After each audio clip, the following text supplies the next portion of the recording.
Hi everyone. आज की video में करेंगे हम HPTGT कमीशन आर्ट्स का। ठीक है, HPTGT कमीशन आर्ट्स और HPJBT कमीशन के लिए भी है।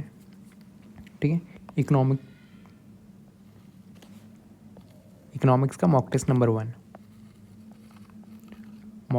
1। ठीक है, आपको ज्योग्राफी का एक मॉक करवाया हुआ है। ठीक है, आप देख सकते हो प्लेलिस्ट में। रीजनिंग के मॉक्स कराए हुए हैं, इंग्लिश के मॉक्स कराए हुए हैं और हिंदी के मॉक्स कराए हुए हैं। ठीक है, जैसे आपका एग्ज़ाम आ रहा है उसी पैटर्न पे हैं। ठीक है, आप चेक कर सकते हो। रीजनिंग के मॉक करवाया हुआ है, इंग्लिश का, हिंदी का। ठीक है, 2-3 मॉक्स इसके हैं।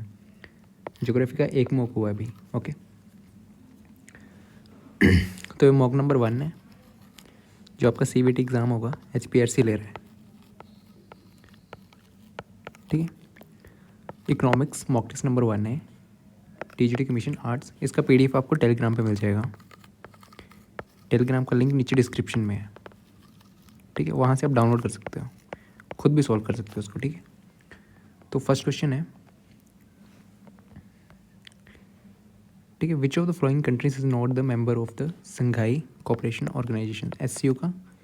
ठीक है, निम्नलिखित देशों में से कौन, ठीक है, SCO का सदस्य नहीं है। ठीक है, SCO इसका सदस्य कौन नहीं है। ठीक है, इंडिया है आपका, इंडिया यस, चाइना भी है। ठीक है, भारत भी है, चीन भी है, पाकिस्तान भी है, पर जापान नहीं है, फुल मेंबर नहीं है। ठीक है, तो ऑप्शन 1 इसका राइट आंसर है, जापान।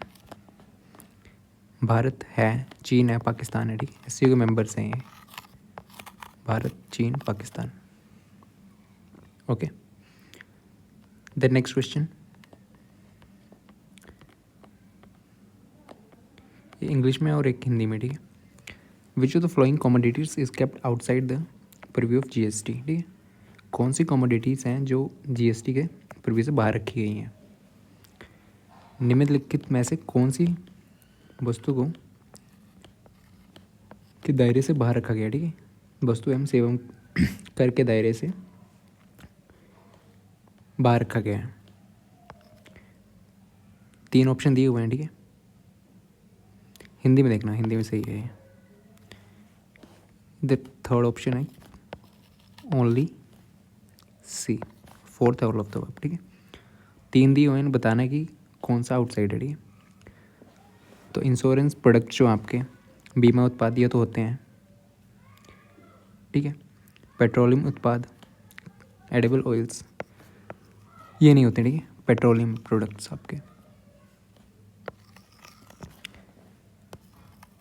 ये नहीं रखे गए होते हैं, तो केवल 2 इसका आंसर है। ठीक है, इसमें पूछा था कि कौन सा जो कैप आउटसाइड रखा गया है GST के। ठीक है, तो वह आपके पेट्रोलियम प्रोडक्ट्स, जैसे पेट्रोल, डीजल वगैरह ये बाहर ही रखते हैं। ठीक है, पेट्रोल, डीजल ये GST के बाहर प्रीव्यू से बाहर ही हैं। ठीक है, ओके, नेचुरल गैस हो गया आपका, ये तो नहीं आते। ठीक है, आते कौन कौन से, इंश्योरेंस प्रोडक्ट आता है, एडिबल ऑयल आता है। ठीक है, तो ऑप्शन नंबर 20 का राइट आंसर है, B वाला।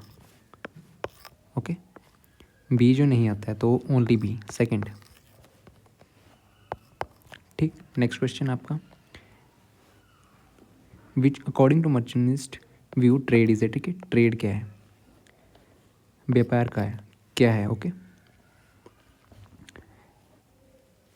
तुलनात्मक लाभ का खेल है। ठीक है, जमा का खेल है, शून्य जमा का खेल है। ठीक है, ये तो कंपेरेटिव एडवांटेज एंड, ठीक है, एडवांटेज गेम है, एडवांटेज गेम है, नेगेटिव सम गेम है, जीरो सम गेम है, या पॉजिटिव सम गेम है, कौन सा है, तो जीरो सम गेम है। ठीक है, शून्य जमा खेल है, व्यापार। ऑप्शन नंबर 3 इसका राइट आंसर है। ठीक है, PDF आपको टेलीग्राम पर मिल जाएगी, आप खुद भी सॉल्व कर सकते हैं उसको। Next, which one of the following is the direct instrument of monetary policy. ठीक है, मॉनेटरी पॉलिसी आपकी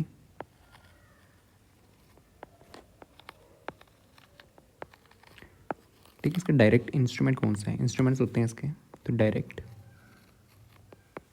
डायरेक्ट पूछा हुआ। ठीक है, निम्नलिखित में से कौन सा मौद्रिक नीति का सीधा तरीका। ठीक है, सीधा पूछा हुआ है, डायरेक्ट पूछा हुआ आपको। एक डायरेक्ट होता है, एक indirect tool.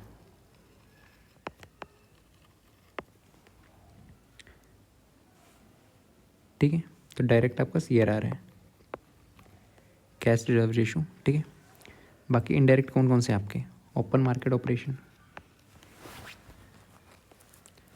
Then liquid adjustment facility, ठीक है, LAF, रिवर्स रेपो रेट, ये तीनों इनडायरेक्ट के हैं, ठीक है। तो ऑप्शन नंबर 1 इसका राइट आंसर है, नगद जमा अनुपात, ठीक है। ओके, ऑप्शन 1 इसका राइट आंसर है।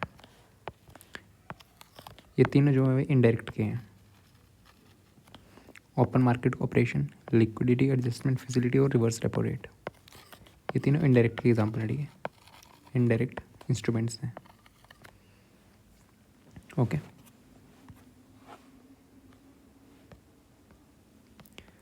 Next, economic reforms were introduced by China and India, ठीक है। इकोनॉमिक रिफॉर्म्स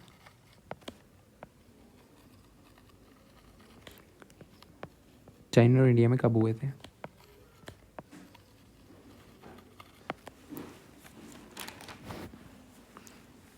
ठीक है, चाइना में हुए थे 1978 में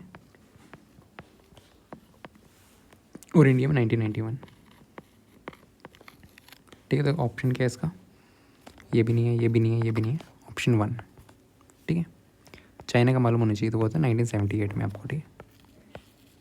चीन, ठीक है, चीन।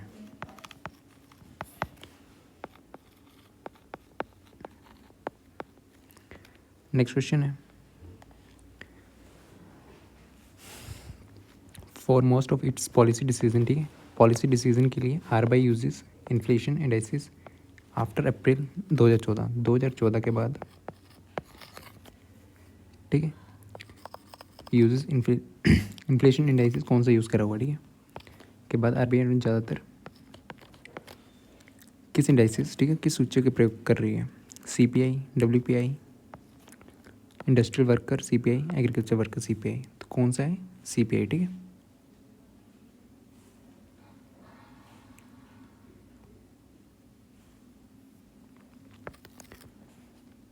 CPI इसका राइट आंसर हो गया।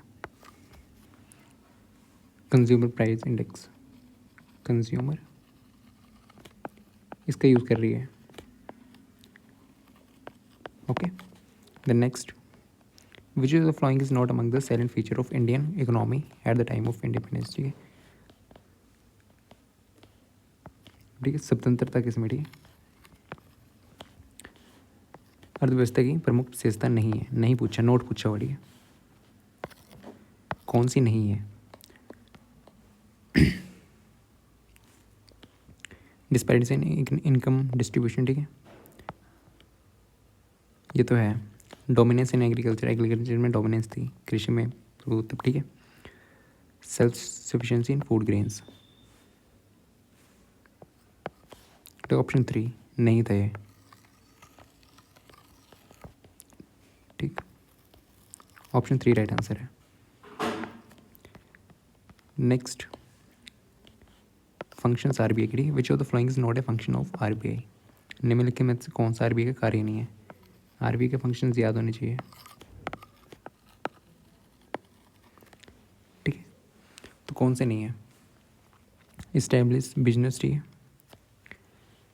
विद द सेंट्रल बैंक्स और of the IMF member countries, ये है, लेंडिंग मनी टू एंटरप्रेन्योर्स, ये नहीं है, ठीक है, तो ऑप्शन 2 इसका राइट आंसर है। एक्सेप्ट करना डिपॉजिट यूनियन और स्टेट गवर्नमेंट से भी है, डील इन फॉरेन सिक्योरिटीज, ये भी है, ठीक है, RBI के फंक्शंस हैं ये तीनों, ये भी है, ये भी है, ये भी है, बट इसमें पूछा था नोट, तो कौन सा नहीं है, लेंडिंग मनी टू एंटरप्रेन्योर्स, ठीक है, ये वाला नहीं है, ये तीनों है, ठीक है।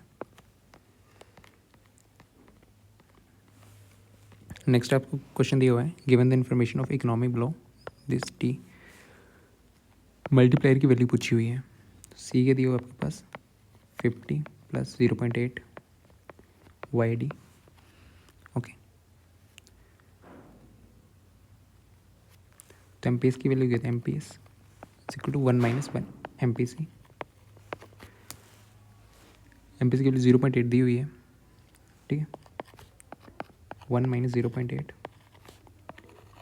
MPS की वैल्यू आ जाएगी आपके पास 0.2।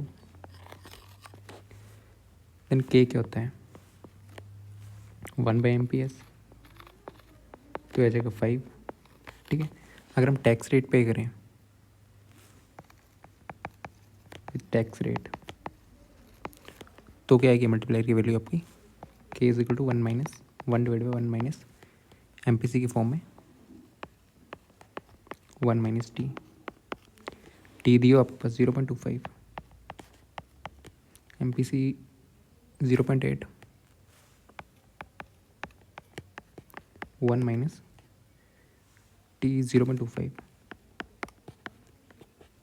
ठीक है, इसको सॉल्व करके आ जाएगा आपके पास 2.5, मल्टीप्लायर की वैल्यू होगी 2.5। ठीक है, ये फॉर्मूलास इंपॉर्टेंट है। Next, discussed unemployment means. ठीक है, छिपी बेरोजगारी का अर्थ क्या है।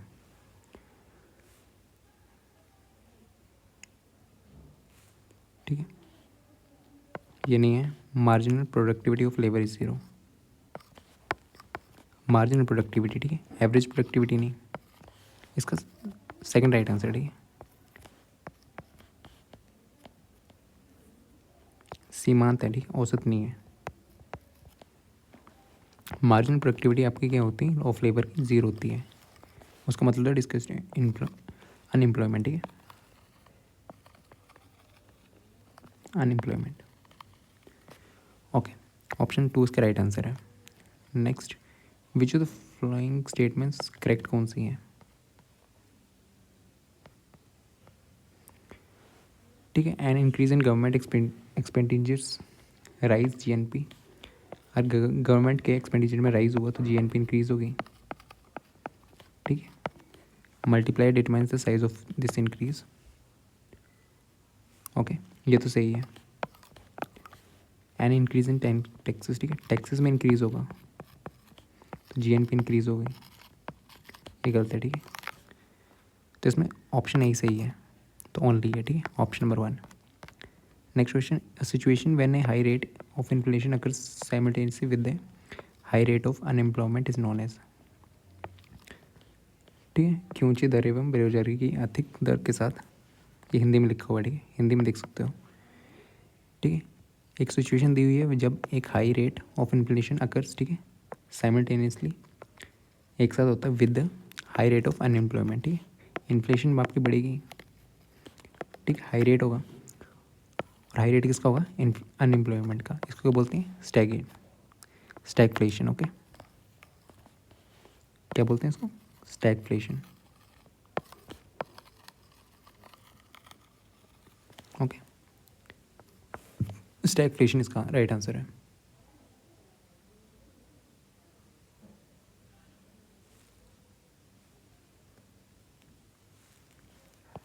ठीक है, next, which of the following cause, इनमें से कौन सा कोज करता है cost push of inflation. Cost push inflation. ठीक है, इन्हें मिल गया तो कौन सा आपकी कॉस्ट पुश इन्फ्लेशन को। ठीक है, क्या कोज है इंक्रीज इन गवर्नमेंट एक्सपेंडिचर्स नहीं, increase in wages yes, increase in profit margin yes. ठीक है, only B and C answer होगा इसका। ठीक है, मजदूरों की वृद्धि और लाभ अनुपात में वृद्धि। ठीक है, केवल बी और सी एवं सी। ठीक है, नेक्स्ट, एमपीसी दिया हो आपके पास, टैक्स रेट दिया हुआ है, what will be the value of tax multiplier, के की वैल्यू पूछी है यहाँ पे। ठीक है, एमपीसी की वैल्यू 0.8। ठीक है, टैक्स रेट 0.15 दिया हुआ है।